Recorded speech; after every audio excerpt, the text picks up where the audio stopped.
আসসালামু আলাইকুম। আপনারা অবশ্যই বাংলা সিনেমা দেখছেন আগের যুগের, বলতে 90-এর দশকের, যেখানে নায়িকা থাকতো শাবানা, ববিতা, কবরী, অথবা নায়ক থাকতো আলমগীর আলমগীর আর কে কে আছে, জসিম। তো ওইখানে দেখা যাইতো শাবানা গরিব থাকতো, বিয়ে হইতো, হঠাৎ করে সেলাই মেশিন একটা কিনতো, কেনার পরে মাস দুয়েকের ভিতরে গার্মেন্টসের মালিক হয়ে যেত, ক্রুইপতি হয়ে যেত গা।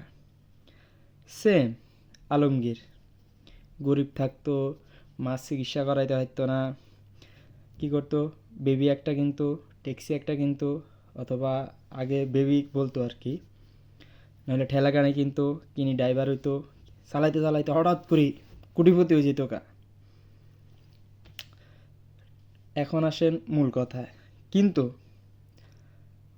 সবাই শাবানা, ববিতা ওদেরকে চিনত, ওই ছবির পরিচালককে ওদেরকে কেউ চিনত না।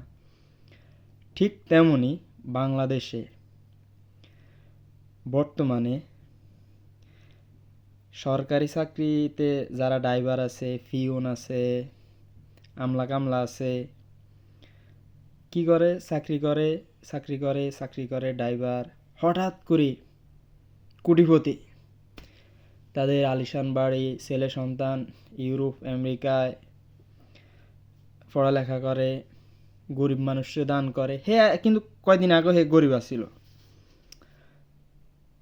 আলিশান বাড়ি থাকে, বাহ, আরও লেবাস দরিয়ালায় মক্কা মদিনা যায়, হজ করিয়াইতে একদম ফির আমেল কামেল ওই জায়গা। কিন্তু হঠাৎ করে বড়লোক হওয়ার পিছনে রিজন কেউ জানতে পারে না, যতক্ষণ না তার এগুলা লিকেজ হয়।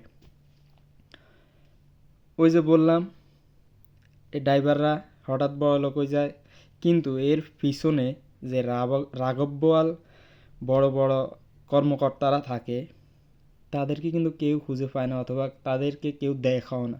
দেখে কারে?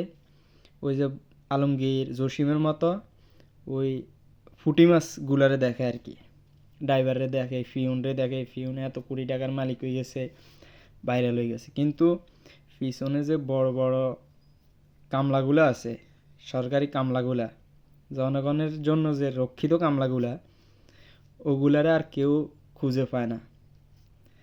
ঠিক এরা আমাদের দেশটারে সরকারি চাকরিতে, এই সরকারি চাকরি নামক সোনার হরিণে ঢুকার জন্য এরা কোনোভাবে ঢুকি একদম সাধারণ মানুষগুলারে এমনভাবে দোয়া দিয়ে তারা নিজের স্বার্থগুলা হাসিল করে।